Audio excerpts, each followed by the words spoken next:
दोस्तों, तारीख के औराक में कुछ ऐसी शख्सियात छपी होती हैं जिनके बारे में सुनकर आपकी रूंगटे खड़े हो जाते हैं। आज की कहानी एक ऐसे हीरो की है जो एक गुलाम था जिसकी एक उंगली टूटी हुई थी, मगर उसने अपनी जहानत, हुनर और गैरत से न सिर्फ अपनी किस्मत बदली बल्कि हिंदुस्तान की तारीख को ही तब्दील करके रख दिया। ये है दिल्ली के पहले मुस्लिम सुल्तान कुतुबुद्दीन ऐबक की हैरत अंगेज दास्तान।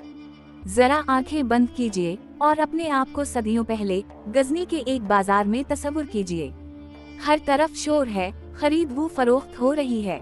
एक ताजिर वहाँ से गुजर रहा है तो उसे एक तर्क लड़का मिला जो बहुत पसंद आया और उसे ताजिर ने फौरन खरीद लिया। ताजिर ने बच्चे से पूछा, तुम्हारा नाम क्या है? लड़के ने जवाब दिया, जनाब मैं अपना नाम बताकर अपने नाम की तौहीन नहीं करना चाहता। मैं गुलाम हूँ, इसलिए आप जिस नाम से पुकारेंगे वही मेरा नाम होगा। ताजिर को इस जवाब पर हैरत हुई, लेकिन उसे ये बात पसंद भी आई कि बच्चे में इज्जत नफ्स का एहसास बाकी है।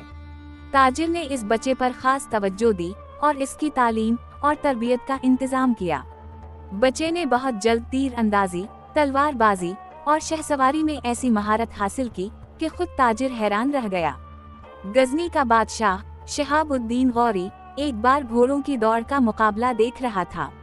ताजिर अपने गुलाम को लेकर उसके पास पहुंचा और कहा कि हुजूर, मेरे इस गुलाम को घुड़सवारी में कोई नहीं हरा सकता।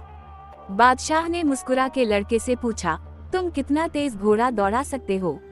लड़के ने निहायत अदब से जवाब दिया, हुजूर, घोड़े को तेज दौड़ाने से ज्यादा जरूरी उसे अपना मुती बनाना होता है।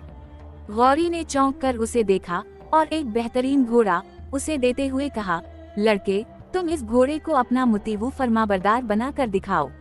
लड़का उछलकर घोड़े पर बैठा और कुछ दूर इसे चला कर ले गया और फिर पलटकर वापस आया। लोग ये देखकर हैरान रह गए कि वापसी में भी घोड़ा अपने सूंगों के निशान पर ही चलता हवा आया। सुल्तान गौरी ने सोचा, जो शख्स एक जानवर को इस तरह अपना फरमाबरदार बना सकता है, इसके लिए इंसानों को मुती बनाना क्या मुश्किल हो सकता है। इसने फौरन इस गुलाम को खरीद लिया जिसका नाम कुतुबुद्दीन था। तुर्की में ऐबक उंगली को कहते हैं और शल का मतलब होता है टूटा हुआ। चूँकि इस गुलाम की एक उंगली टूटी हुई थी, इसलिए उम्मुमान सब उसे ऐबक शल कहते थे। फिर ऐबक उसके नाम का जुज़्व बन गया और उसने कुतुबुद्दीन ऐबक के नाम से हिंदुस्तान पर हुकूमत की। आज हम जो अजीम उश्शान कुतुब मीनार देखते हैं, जो दुनिया की सबसे ऊंची ईंटों का मीनार है, और कुव्वत अल इस्लाम मस्जिद, ये सब उसी अजीम सुल्तान की यादगारें हैं। ये इस बात की गवाह हैं कि आपकी पैदाइश नहीं बल्कि आपका हुनर और इज्जत नफ्स आपको अजमत की बुलंदियों तक पहुंचाता है। दोस्तों, अगर आपको ये कहानी पसंद आई है तो वीडियो को लाइक जरूर करें, चैनल को सब्सक्राइब करें और अपने दोस्तों के साथ शेयर करें। नीचे कमेंट्स में जरूर बताएं कि तारीख की किन और अजीम शख्सियात पर आप मुझसे वीडियोस देखना चाहते हैं। अगली वीडियो तक के लिए अल्लाह हाफिज।